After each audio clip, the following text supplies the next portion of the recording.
আজিগড়ে যে ঘটনা ঘটেছে তিলকমাকে আমি 2015 সাল থেকে চিনি। সোদপুরে ওর বাড়ি। হ্যাঁ, ও কোভিডের সময় গভর্নমেন্ট যা করেছে তার থেকে বেশি করেছে সোদপুরের মানুষের জন্য। ঠিক আছে, সোদপুরের মানুষের জন্য যা করেছে, মানে উত্তর 24 পরগনার মানুষের জন্য যেটা করেছে, আমার গভর্নমেন্ট ওর কাছে খুবই লজ্জিত।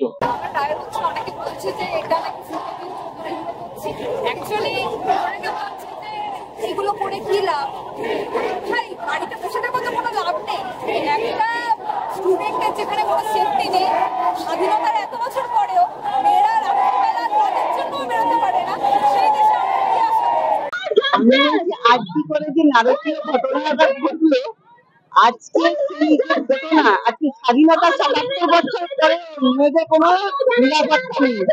একজন ডাক্তার হয়ে এখানে যেভাবে নারকীয় ভাবে পশুর মতো আচরণ করে যেভাবে তাকে মেরেছে, আজকে আমরা মনে করছি আজকে যে মেয়েরা, আজকে কোনো বেঙ্গলে কোনো স্বাধীনতা নেই, কোনো নিরাপত্তা নেই। আমাদের তো জেনারেশন শেষ হয়ে গেছে, আবার তো ওদের জেনারেশন লাগবে, ওদের জেনারেশন লাগবে। আমরা একটাই দাবি করি যে শাস্তি চাই, দোষীদের যাতে নিশ্চয় শাস্তি হয়, একদম বড় শাস্তি চাই, শাস্তি চাই। এটা প্রশাসনের তরফ থেকে প্রচন্ড ভাবে কেয়ার নেওয়া উচিত, এবং দোষী শুধু একা তো নয়, এর পেছনে আরো অনেকে আছে। হ্যাঁ, তাদের সবাইকে ওই একজনকে ধরলে হবে না, তাদের সবাইকে খুঁজে বার করে ধরতে হবে, এবং এর কঠোর শাস্তি, মানে এমন শাস্তি দিতে হবে যাতে ভবিষ্যতে কেউ এইরকম কাজ করতে দুবার ভাববে যে আমি এইটা করবো, আমার পরিণতি কি হবে। যারা দোষী, আর না হলে যাকে যেখানে হত্যা করেছে সেখানে তাদেরকে বন্দী করে রাখো। এটাই হচ্ছে